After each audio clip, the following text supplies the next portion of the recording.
আল্লাহ বলেন, বান্দা আমি তোমাকে আমার বান্দা বলে ডাক দিলাম, তোমরা আমার বান্দা।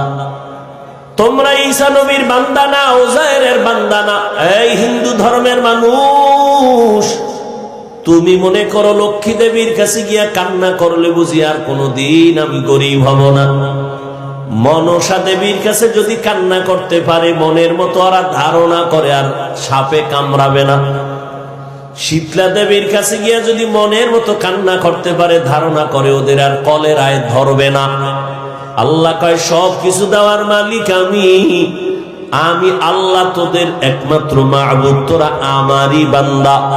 অতএব তোরা যেদিকে যাইতেছ ওটা ভুল, আয় আমার রহমতের দরজায় ফিরিয়া আয়। আমি আল্লাহ তোদের আমার বান্দা কেন বলছি, তার আর একটা কারণ হলো, আমি তোদের এত মায়া করে বানাইছি, এমন মায়া করে আর কোন